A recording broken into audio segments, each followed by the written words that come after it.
안녕하세요. 김호준입니다. CJ그룹 이미경 부회장의 퇴진 이유에 대한 여러 추측들이 언론을 장식합니다. 영화 광해가 노무현 전 대통령을 연상하게 해서 그렇다. SNL의 풍자가 거슬려 그렇다. 다보스 포럼에서 대통령이 아니라 이미경 부회장의 주목을 받아서 그렇다.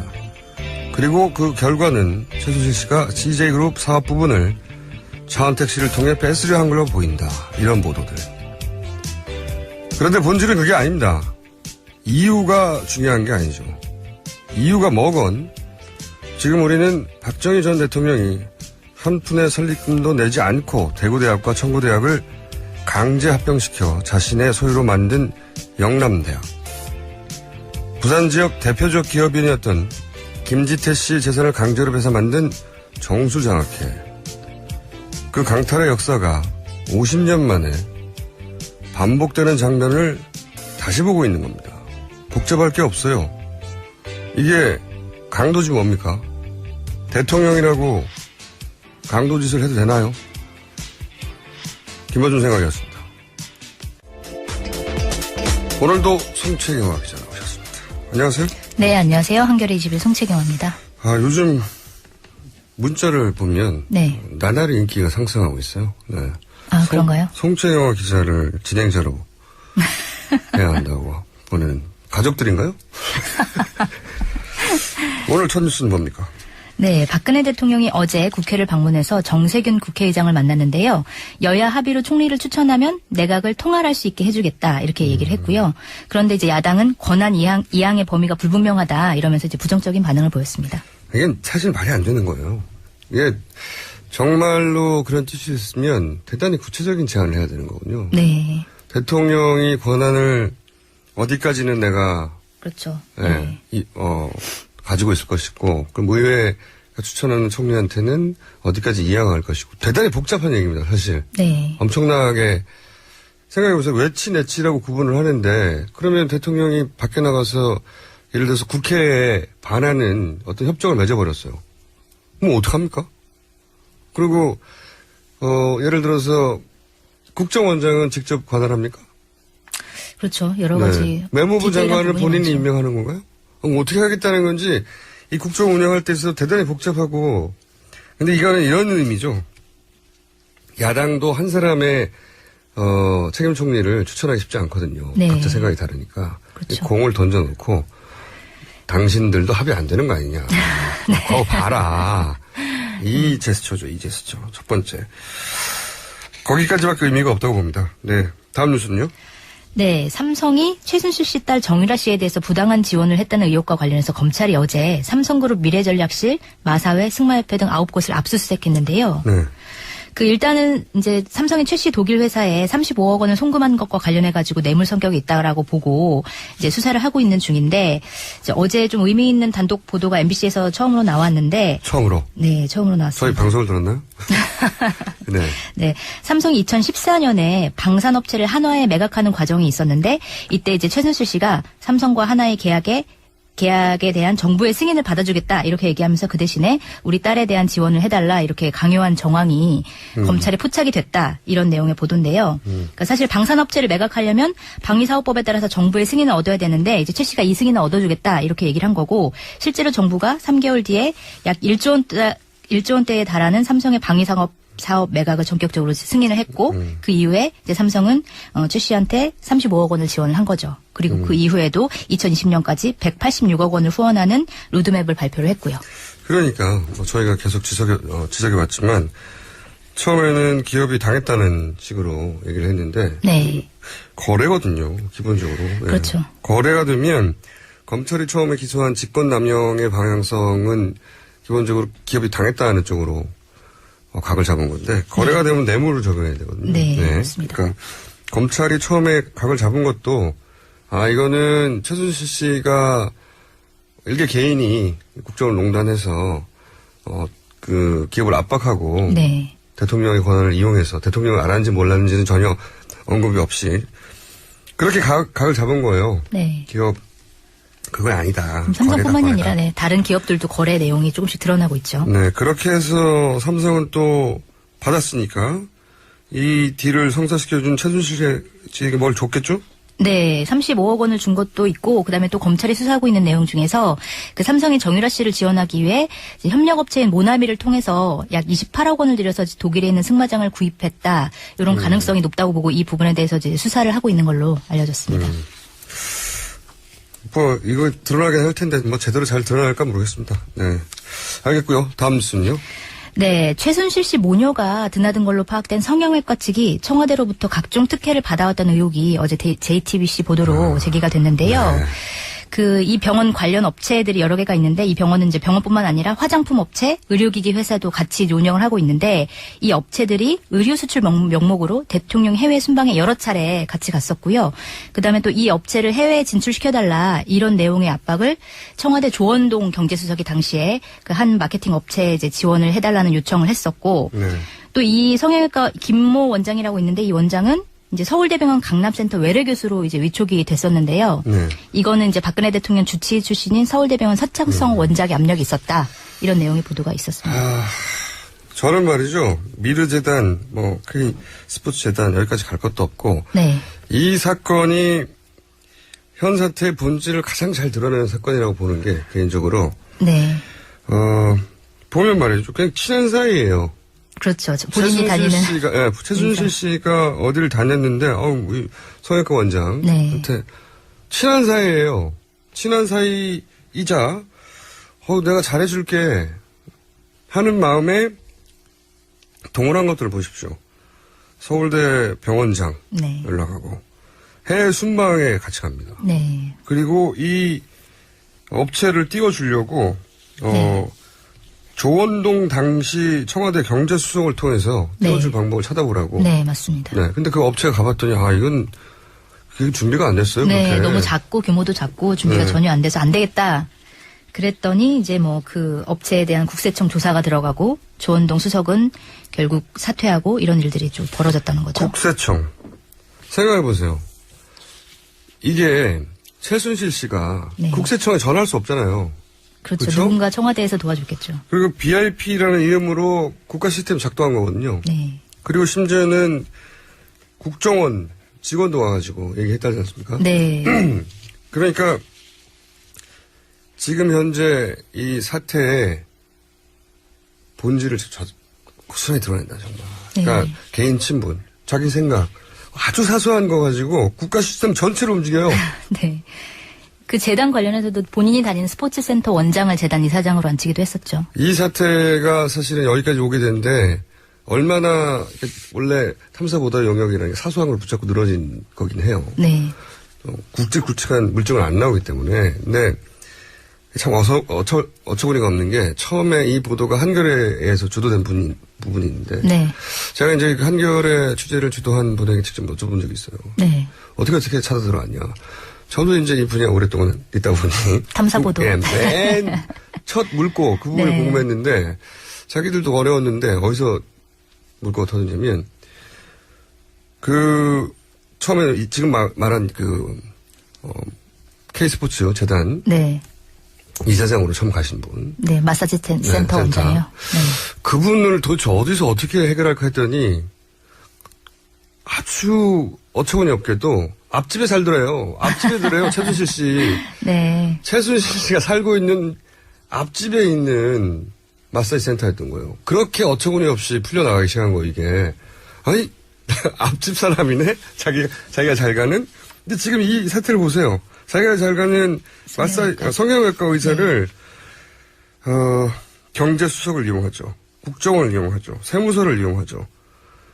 그리고 해외 순방에 데리고 가죠. 네. 이게 뭡니까, 이게. 너무 부끄러워요, 진짜. 차라리 K스포츠 미르재단 네. 이럴 때는 이성적인 분노인데 이건 정말 부끄러워요. 아유 정말 이런 수준으로 해왔다는 거죠. 그런데 이걸 최순실 씨 혼자 어떻게 합니까? 대통령이 모르고 대통령이 이런 시스템을 작동시킨 거죠. 네. 저는 이것보다 더 여태까지 나온 사건 중에 지금 파국의 본질을 드러내는 게 없다고 봅니다. 이거 하나만 가지고도 대통령 하야해라 탄핵하자 이런 얘기가 나와도 충분한 사안이에요 이게. 어떻게 이럴 수가 있나 모르겠어요. 전 어제 뉴스를 보다가 이런 얘기를 듣긴 했었어요. 저도 전부터. 근데 이제 구체적인 물정들이 나온 건데.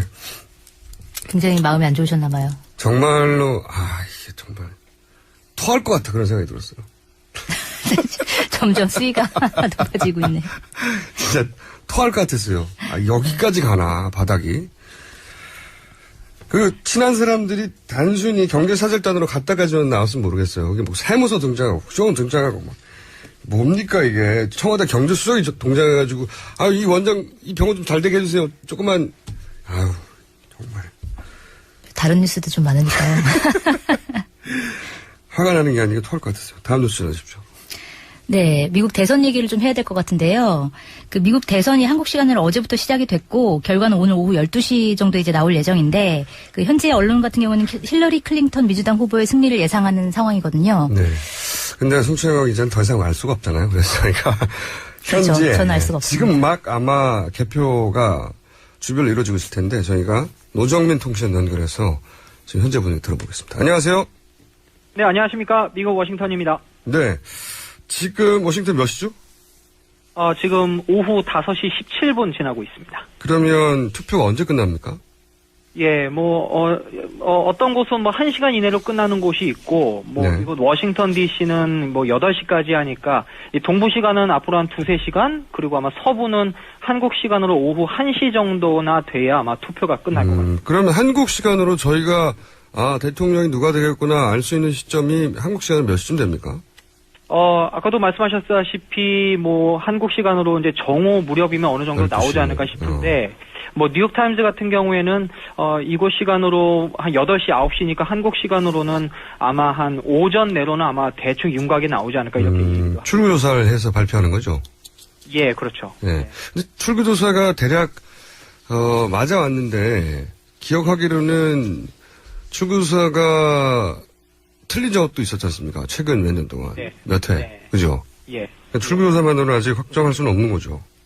예. 근데 지금 이제 조금 뒤면은 아마 1차 이제 출구조사 결과가 나올 텐데. 네. 이제 사론 여론조사나 언론들은 지금 힐러리 클린턴 후보가 앞설 것이다 이렇게 일단 전망을 하고 있지만. 예. 일단 저희가 지켜봐야 될 것이 이제 주요 격전제 경합주의 출구조사 결과 일단 지켜봐야 되거든요. 예. 그러니까 앞으로 이제 동부 시간에 투표가 끝나는 2-3시간 이후부터 주요 격전제 출구조사 결과를 보면 어느 정도 이제 승부를 대충 예측할 수 있지 않을까 그렇게 생각을 하고 있습니다. 언론에서는 이미 전망을 하는 것도 있다고 들었는데 대략 네. 힐러리 클린턴의 확률이 훨씬 높다 이런 식의. 네. 맞습니까? 예. 근데 일단 언론에서는 클린턴 후보의 당선 가능성 한 90% 이상으로 예측을 하고 있고요. 오늘 보니까 뉴욕 증시도 이 때문에 증시가 올랐다 이런 이야기까지 나오고 있거든요. 예. 그런데 좀 주목해야 될 것 중에 하나가 그동안 여론조사에서 반영되지 않았던 이 트럼프 후보의 지지자들이 실제 이제 투표장으로 많이 나왔을까라는 그런 이제 변수를 우리가 좀 지켜봐야 되고요. 또 사실 이제 숨어있는 트럼프 후보 지지자들의 표가 많다는 그 가능성 이것도 사실은 우리가 간과해서는 안 된다. 이제 이런 이야기도 많이 나오고 있거든요. 게다가 이 흑인들의 투표율이 좀 적다는 것도 좀 클린턴을 좀 불리하고 또 실제 투표장에 흑인들이 좀 많이 가지 않는 상황이 이루어지면 좀 힐러리 클린턴 후보에게는 좀 불리하다 이런 상황도 좀 나오고 있습니다. 그렇죠. 현재 지금 전망하기로는 유색 인종들은 클린턴 후보를 지지하는 것으로 분석이 됐는데 그분들이 이제 투표장에 그렇게 많이 안 나온다는 거죠 지금 현재까지는. 예, 그렇죠. 게다가 이제 한 가지 더 좀 지켜볼 것이 예를 들어서 지금 라티노라든가 이제 히스패닉계의 어떤 조기 투표율이 상당히 높다 이런 이야기들이 많이 나오고 있잖아요. 네. 근데 그럼에도 불구하고 사실 전체 유권자의 비율에 있어서는 이 백인이 압도적인 주가 그렇죠. 있어요. 예를 들어서 플로리다주 같은 경우에. 예. 근데 플로리다주 같은 경우에는 조기 투표율이 높았고 히스패닉계가 많이 참여했다고 하지만 전체 유권자는 역시 백인이 압도적으로 많으니까 이렇게 일부 어떤 데이터만 갖고서는 당장 클린턴 후보가 유리하다, 트럼프 후보가 불리하다 이렇게는 말할 수 없을 것 같아요. 그리고 언론들의 전망에는 자신들의 바람도 들어가 있는 것 같아요. 이번에는 대부분 네. 소위 이제 고학력 그리고 네. 고소득 중일수록 오히려 클린턴 후보를 지지했다고 하는데 그분들의 바람도 포함된 게 아닌가. 제가 왜 이런 생각을 하냐면 미국에서 유권자 운동하는 분 얘기를 들었는데 지금 말씀하신 대로 이때까지 목소리를 제대로 못 냈던 저소득, 저학력, 백인 남성들의 결집력이 좀 대단한데 이게 안 잡히고 있다. 네, 맞습니다. 네. 그분들이 결국 그 사람들이 투표장에 나와서 조용히 투표해버릴지 모른다. 네. 네. 제가 조금 전에 사실 이제 1시간 전에 제가 투표장에 갔다 왔거든요. 제가 이제 투표를 하고 왔는데 네. 그 앞에서 보면은 이 민주당, 공화당 이제 지지자에 대한 그 샘플 그 투표용지를 줘요. 네. 만약에 공화당 지지자면은 이 공화당 거 가져가고 민주당 지지자면 민주당 거 가져가라 이렇게 네네. 샘플을 주는데 제가 보기에는 좀 공화당께 좀 많았던 것 같거든요. 아하. 그러니까 뭐 여론조사대로 하면 민주당께 훨씬 많아야 되는데 실제 투표장에 가보면 좀 공화당께 많았던 그 이제 개인적인 느낌입니다만 아마 이제 그런 현상도 아마 좀 여러 곳에서 있지 않을까 뭐 그런 생각이 알겠습니다. 이건 결과 나와봐야 알겠네요. 네. 네, 그렇죠. 오늘은 여기까지 하고 결과 나온 다음에 다시 한번 연결하겠습니다. 오늘 말씀 감사합니다. 네. 네, 지금까지 노정민 통신원이었습니다. 짧게 하려고 그랬는데.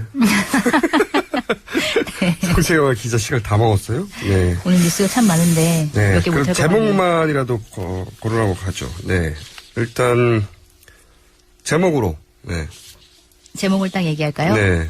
전 TV조선에서 이제 조순재 씨, 최태민 씨의 5번째 부인의 전 남편 사이에서 낳은 아들인데 조순재 씨의 이제 육성 파일이 공개됐는데 이제 박정희 전 대통령 서거 직후에 최태민 씨한테 뭉칫돈이 들어왔다. 이거는 박정희 전 대통령의 돈인데 박근혜 당시 이제 첫 딸이죠. 딸이 최태민 씨에게 줬다. 이런 내용입니다. 네. 이때 조순재 씨가 이런 표현을 했었죠. 꼭두각시라고. 네, 박근혜 대통령은 100% 꼭두각시다. 이런 표현도 본인이 써준 대로 그대로 읽는다고. 네. 이때 이미 사실 검증되고 걸러졌어야 하는데 말이죠. 본인 이분은 사망하셨어요. 자, 다음 뉴스요. 네, 그 최순실 씨가 이제 검찰 조사에서 입을 열었는데 박근혜 대통령이 연설문과 정책 문서 등을 먼저 봐달라고 부탁했다. 그러니까 박근혜 대통령이 먼저 부탁했다 이런 내용으로 입을 열었다고 하네요. 근데 이게 신경 변화라고 보도했는데 신경 변화가 아니에요. 여기까지는 박근혜 대통령이 인정한 거예요. 처음에. 네. 그래서 아직은 구도 안에 있습니다. 네. 박근혜 대통령이 부탁했다. 그러니까 여기까지는 신경 변화가 아닌 거죠. 다음 뉴스는요? 네, 한겨레 단독 보도인데요. 그 K스포츠 재단이 지난 5월 롯데그룹으로부터 70억 원을 받은 뒤에 검찰의 롯데에 대한 압수수색이 있기 바로 전날에 돈을 되돌려줬다. 이런 뉴스인데 이게 왜 의미가 있냐면 바로 전날에 어쨌든 알고서는 그거를 돈을 돌려준 거잖아요. 압수수색했다라는 할 거라는 그 사실을. 그렇기 때문에 이제 당시 청와대 민정수석실이 이런 수사 기밀을 최순실 씨 쪽으로 이제 얘기를 해준 게 아니냐 이런 의혹이 나올 수 있다. 그래서 이제 이 기사가 의미가 있는 거거든요. 우병우 전 민정수석이 대상이 되겠네요. 네, 맞습니다. 하나 정도 더 할 수 있을 것 같습니다. 저렇게. 네, 차은택 씨가 어젯밤에 귀국을 했는데요. 귀국하자마자 이제 검찰에 체포돼서 좀 조사를 받고 있는데 사실 최은택 씨 관련된 뉴스가 굉장히 오늘 뭐 방송이나 신문에서 많이 나왔거든요. 뭐 예를 들어서 뭐 박근혜 대통령 취임사에 막판에 문화융성이라는 이제 국정 기조가 끼어들었는데 그게 사실상 이제 차은택 감독이 하려고 하는 그 사업 때문에 막판에 들어간 거다. 이 사업에 문화체육관광부가 2019년까지 한 7천억 원 정도의 예산을 쏟아부을 계획이었다. 이런 내용이 또 보도가 됐고 그다음에 안종범 청와대 전 정책조정 수석이 이제 VIP 관심 사항이다 이러면서 차은택 씨의 측근을 KT에 앉히기 위해서 뭐 압력을 행사했다. 이런 것도 있고요. 죄송합니다. 이때까지 나왔던 뉴스들의 반복이네요. 네. 네, 맞습니다. 반복이고 혹시 저런 거 없습니까? 누가 뒤에 있냐. 네. 이런 의혹을 저희가 첫 번째 사과문 나온 직후부터 계속 네. 이거 본인이 혼자 했을 리가 없고 뒤에 있다 뒤에. 관련 뉴스 없어요? 누가 뒤에 있냐. 네, 한 가지 있는데요. 예. 그 최순실 씨가 강남에 소유한 빌딩에서 김기춘 전 실장이 활동하는 모습을 봤다. 이런 증언이 나온 이제 보도가 있었습니다. TV조선에서 나온 보도인데 그 사실 김기춘 실장 같은 경우에는 최순실 씨랑 모른다. 이렇게 계속 관계를 본 적도 부인했었는데 없고 통화한 적도 없고 알지도 못한다고 했죠. 네. 그 인터뷰 내용을 보면 빌딩 주변의 식당 배달원이 다른 사람은 확신 못해도 이 사람 사진을 가리키면서 이 사람은 확실히 봤다. 네, 외모가 이렇게 그렇죠. 네. 예. 얘기를 하고 또 인근에 발레 파킹 하는 직원은 발레 파킹. 네, 김기춘 실장과 최순실 씨가 사무실을 같이 쓴다. 뭐 이런 내용의 같이 인터뷰를 쓴다. 했습니다. 네. 네. 그러니까요. 이분은 모든 의혹 제기에 대해서 절대 아니라고 하시는 분이죠. 원래. 그런데 친인회를 짐작할 때, 친인회가 김신 전 비서실장 소속돼 있거든요. 네. 소위. 자, 오늘 여기까지 해야 되겠습니다. 네. 지금까지는 송채영아 기자였습니다. 네, 감사합니다. 항상 나라를 생각합니다. 이효운의 나라 걱정. 네, 일주일을 학수고대하고 기다린 시간.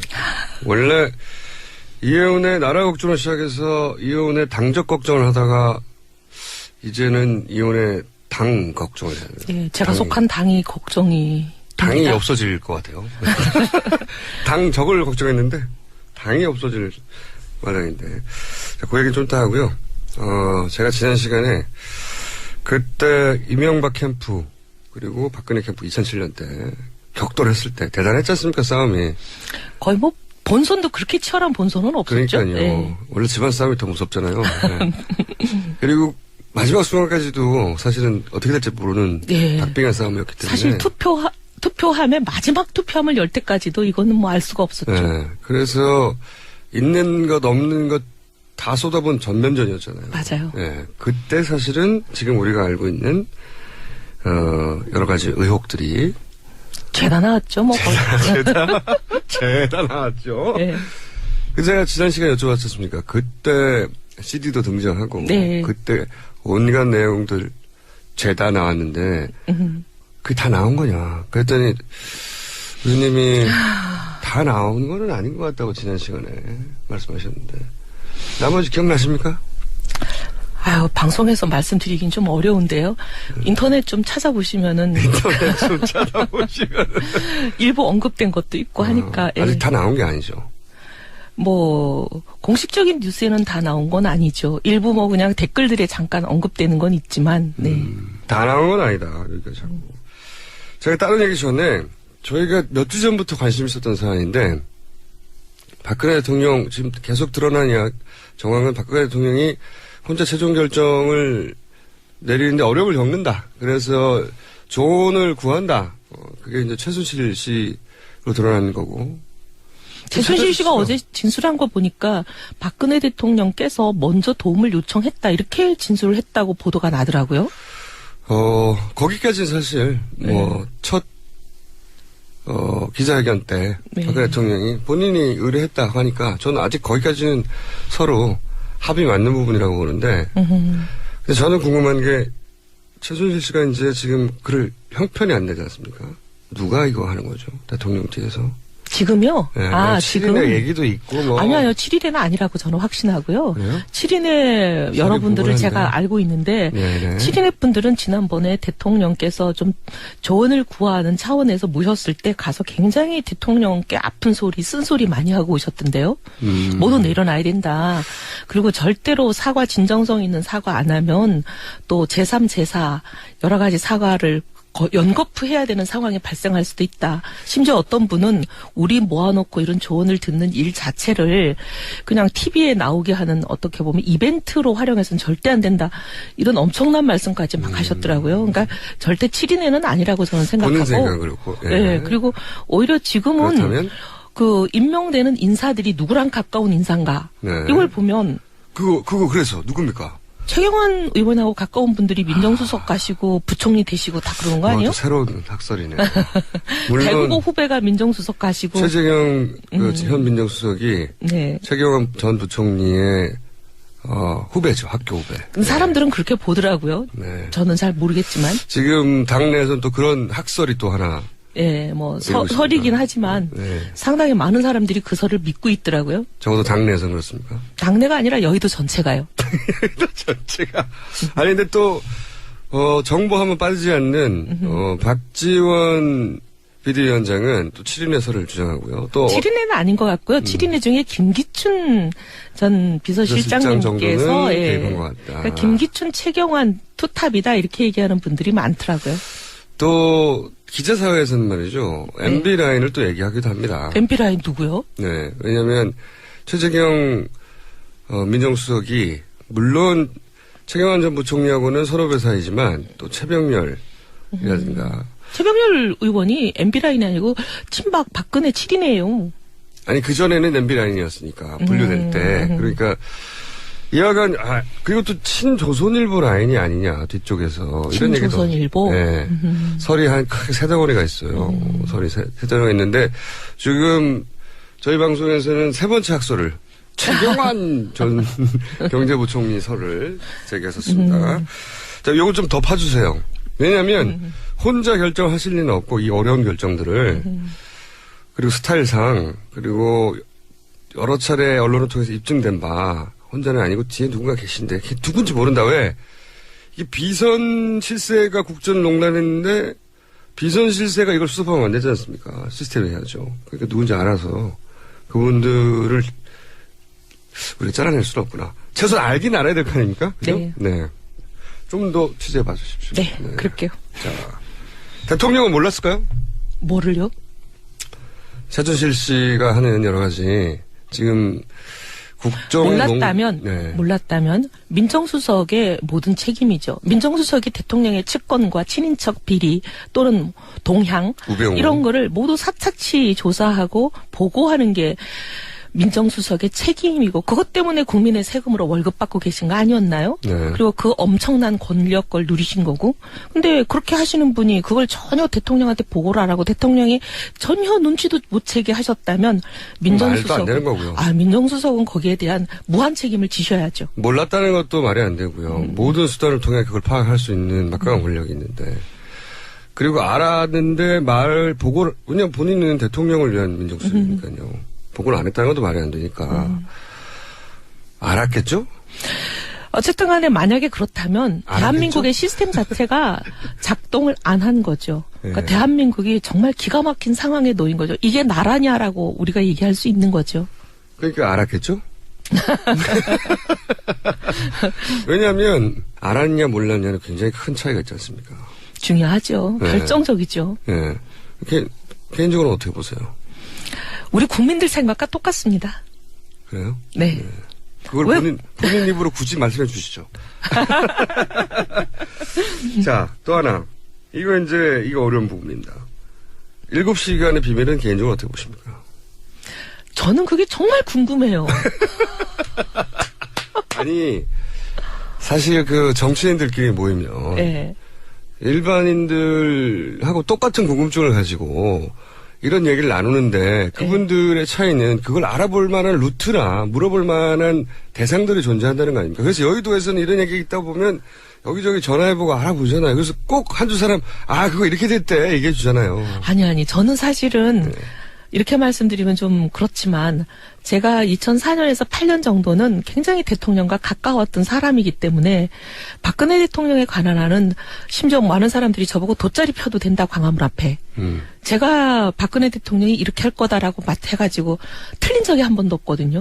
박근혜 대통령에 관한 한 제가 마치지 못한 게 없는데 그러니까 초선 때 가장 에너지가 넘칠 때 가장 근접해서 사실상의 경호실장처럼 개인적인 열심히 뛰셨잖아요. 네, 그리고 대변인 하면은 사실 모든 걸 많이 알게 되잖아요. 네.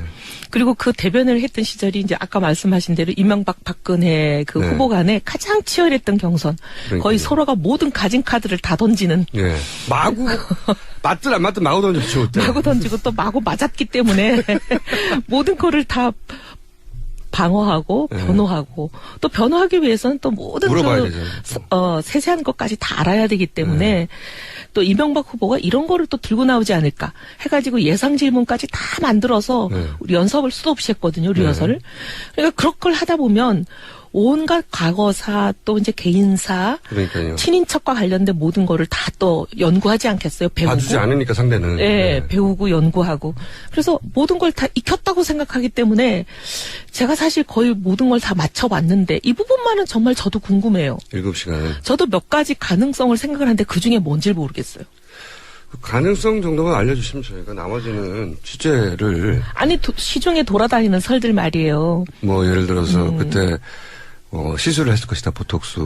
뭐 시술 또는 시술설 또는 이제 무당설, 무당설. 뭐 무당인지 점쟁인지 뭐 알 수 뭐 없지만 붓을 했을지도 모르는. 뭐 여러 가지 뭐 그다음에 협의설, 협의설은 뭡니까? 사후 처리를 어떻게 할 것인가? 사후 처리라 하면? 아니 이제 사건이 났으니까 세월호 사건이 크게 났으니까 모처에서 의논을 했다 따로 이렇게 공식 시스템이 아니라 네. 최순실 씨와 의논을 했을 수 뭐 최순실 씨인지 누군지는 그때는 몰랐지만 네. 어쨌든 비선과 의논하지 않았겠냐 이런 설들이 시중에 마구 돌아다니잖아요. 여의도에. 네. 네. 근데 그 중에 뭔지 저도 모르겠어요. 그래요? 자, 이제 진짜 어려운 질문으로 들어가겠습니다. 지금 새누리당에서 거의 반으로 쪼개지는 분위기.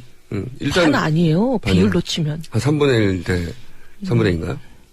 제가 보기에는 친박 소위 진박이라고 불리는 분들은 뭐 10명 되실 것 같은데요. 그래요? 네. 나머지 넘어오고 있습니까? 아, 그럼요. 몰래. 점점. 그래요? 지금 언론에 드러나는 정도의 숫자는 50여 분. 공개적으로 이름을 드러냈고, 이런 주장을 하는 분들은 50여 분인데, 나머지가 그러니까 70분 이상이 저쪽에 있다고 언론들은 알고 있는데, 실제로 이 여의도 안에서는 나도 그렇게 생각해 하고 이렇게 넘으시는 분들의 숫자가 사실 옛날에 주의야박이라는 말이 있었죠. 네. 낮에는 친이하고 밤에는 친박하고. 네. 어떻게 될지 모르니까. 요즘 그런 현상이 좀 있다고 봐야죠. 그래요? 비슷한. 밤에 이쪽 비박계로 넘어오는 사람들이 숫자가 우리는 마음이 똑같아. 근데 좀 사정이 있어가지고 등등. 간을 보시는 분들. 예. 그분들의 숫자 그러면 드러난 게 50분인데 안 드러난 게 50분이 더 있다? 대략? 50명까지는 모르겠지만 어쨌든 지금 점점 늘어나고 매일 늘어나고 있어요. 매일매일? 네. 이름 하나만 주세요. 아, 그렇게 이름에 관심이 많으세요. 아니 이제 알아야 그걸 또 전화해가지고 넘어가신다면서 물어보세요. 공식적으로 인정은 잘 안 할 거예요. 아직은. 하지만 다음 가까이 달쯤 되면 인정할지도 모르죠. 그래요. 네. 근데 이제 또 한 가지 궁금한 건 50분을 처음에 기업하고 처음에 연판장 돌리고 이 움직임을 주도한 측이 있지 않습니까? 물론 그런 생각이 다 같이 있다 하더라도 자 이거 이들의 시선은 안 돼. 누군가 나서야 또 일이 되죠. 그렇죠. 그런데 드러난 걸로 보기에는 김무성 전 대표가 움직인 것 같다. 저는 이렇게 생각되거든요. 왜냐면은 연판장 돌리고 뭐 기자회견하고 김학용 의원이 처음 이름이 등장했었어요. 근데 그분이 또 비서실장 출신이지 않습니까? 김무성께. 물론 제가 인터뷰할 때 물어봐도 아니라고 막 그래요. 김무성 전 대표가 뒤에 있는 게 아니다. 우리는 나라를 걱정해서 순수한 마음에 나온 거지. 그런 마음도 있겠죠. 있지만 또 이게 하나의 찬스인 건 맞지 않습니까? 내부에서. 그러면 당연히 정치는 그 내부적인 권력 투쟁을 통해서 이제 새를 얻기도 하고 잃기도 하는데 김무성 전 대표가 적극적으로 움직이는 건 맞죠, 지금? 아, 전 김무성 대표도 움직이는 건 맞고요. 네. 김무성 대표만이 아니라 모두 다 적극적으로 움직이고 있어요. 그렇겠죠. 당연히. 이게 국가적 비극이긴 하지만 또 한편으로는 이 비극 때문에 그동안 전문적인 용어로는 찌그러져 있던 분들이 자 이때 나와서 내가 그동안 뭐 할 말 못했고 다 튀어나오게 되지 않습니까? 근데 김무성 전 대표가 가장 새가 큽니까? 제가 궁금한 건 그겁니다.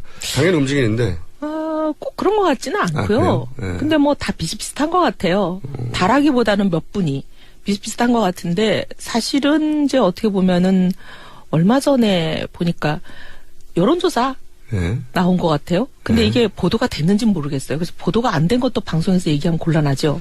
그거는 저희가 찾아가지고 나중에 예. 어떤 그 기준이 있습니다. 얘기해야 되는. 일단 얘기해 보세요. 제가 들은 바로는 누가 당을 수습했으면 제일 적임자라고 생각하냐. 유승민 의원이 압도적인 일인 것 같아요. 근데 대부분 국민의 한 50% 정도가 뭐 아무 생각 없다, 모르겠다, 관심 없다. 이게 거의 절반이고요. 나머지 절반이 답을 했는데 그중에 한 28% 정도인가가 유승민 의원이 적임자다. 이렇게 답을 했대요. 유승민 전 원내대표가 강점이 마지막으로 이제 대중들 눈에 확 띈 게 박근혜 대통령하고 이렇게 대립각을 세우고 또 원칙을 지키고 그래서 이제 진보 진영에서도 이분 정도면 보수로 대화할 만하다 이런 평가를 받고 다 좋은데 새가 좀 약해요. 새가. 당내 새는 네. 그렇게 뭐 사실 김무성 의원이나 이렇게처럼 많지는 않은데 그래도 좀 요즘은 보면 여론의 힘이 중요한 것 같아요. 그렇긴 한데 지금 이렇게 당이 대혼란에 빠졌을 때는 역시 어깨동무하고 나갈 사람들 중요하지 않습니까? 유승민 전 대표는 지금 어깨동무하고 나갈 사람 그다지 눈에 많이 안 띕니다. 그죠? 있어요. 지금 이제 소위 말해 여기도 압력들 많이 하고 있어요. 몇 명입니까? 몇 명? 모임이 하나 있는데요. 이 네. 모임 이름 밝히긴 그런데 사실은 그 51명 서명하는 것도 그 전날 그 한 20명 정도 모임에서 서명을 먼저 해서 그분들이 어떻게 보면 시발이 된 거거든요. 네. 그 모임이 유승민 의원을 지지하는 사람들 모임이에요. 아. 네. 그러니까 유승민 전 대표, 김무성 전 대표 사실상 대선 레이스에서는 라이벌이잖아요. 네. 알력 관계에 있을 텐데 분명히 친한 척. 경제 관계죠, 뭐. 네. 네. 친한 척도 했다가 뒤에서 욕도 했다가 서로 욕을 더 많이 하겠죠, 뒤에서. 근데 이런 건 있어요. 이제 유승민 대표는 사실 움직인다기보다 어떻게 보면 이 박근혜 대통령의 이런 여러 가지 지금 드러나는 문제를 제일 지속적으로 혼자 거의 뭐 왕따 당하면서 지적해왔던 분이잖아요. 당명이 신천지로 해석될 수 있는 걸로 개정됐을 때도 을총에서 혼자 문제 제기하다가 거의 쫓겨나다시피 했고. 이게 신천지, 새누리. 예. 이거 상관이 있는 거예요, 진짜로? 왜냐하면 저희가 중국에 처음에 이제 그런 설이 있어가지고 예. 그 설뿐만이 아니라 새누리라는 게 좀 이제 우리 당명으로 너무 가볍다. 네. 이제 뭔가 의미도 있고 아주 이렇게 뭐라 그래야 되나 심오한 철학도 있고 좀 담겼으면 좋겠는데 새누리 무슨 유치원 반 이름도 아니고 이게 좀 너무 가볍다. 이래가지고 이제 문제 제기를 했었는데 네. 신천지화 가능성도 그때 제기가 됐어요. 네. 근데 정말 저희가 놀란 거는 제가 당 대표를 모시고 이제 사절단 비슷하게 중국에 네. 출장을 갔더니 커다란 벽면에 전광판으로 신천지당 환영 써 있어요. 중국어로. 중국어로. 중국말로 하면 신천지죠. 기겁을 했어요. 그래갖고 우리가 저거 우리말 하는 거야? 서로 이랬는데 빵빵 하면서 이렇게 반짝반짝 하면서 우리가 들어가니까 완전 전광판을 이렇게 반짝거리게 키더라고요. 그러니까 근데 우리를 이제 얘기하는 거예요. 실제로 신천지라고 불리는 하나의 종파가 정통 기독교계에서는 이제 인정받지 못하고 있는 종파이기도 하죠. 근데 과거 한나라당 그 선거운동에 지원을 했다는 건 일부 사실로 드러난 부분이 있지 않습니까? 그때 이제 박근혜 후보와의 연계설 뭐 여러 네. 가지 등등 굉장히 곤혹스러운 일들이 있었죠. 네. 근데 그게 사실인지 아닌지 모르겠지만 어쨌든 특정 종파랑 네. 당이 연계가 돼서 직접적인 이름까지 그렇게 연상이 된다면 별로 좋은 건 아니잖아요. 근데 그게 실제 상관이 있는 건지까지는 모르시죠?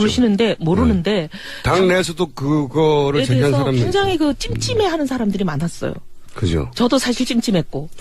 물론 그걸 확정한 분들만 알겠죠. 네. 그 관계는. 근데 하지만 어쨌든 뜬금없이 갑자기 새누리라는 이름이 나왔을 때도 그랬고, 그거 말고 여러 가지 이제 청와대 얼라들이라는 게 이제 지금 다시 기억이 나는 문고리 거잖아요. 3인방. 예, 그리고 왜 청와대 얼라들이 모든 이런 엄청난 중차대한 일들을 다 결정하고 그러냐. 그거 가지고 한번 얘기했다가 또 엄청 혼났잖아요. 예. 뭐 그런 여러 가지 이제 그런 역사 히스토리가 있다 보니까 지금 많은 이제 당원들이나 이런 사람들 마음속에 그래도 그때 문제 제기하고 싸웠던 건 유승민밖에 없지 않냐. 뭐 이런 얘기. 근데 그 정도 문제 제기로 국민들이 물론 그 사실이에요.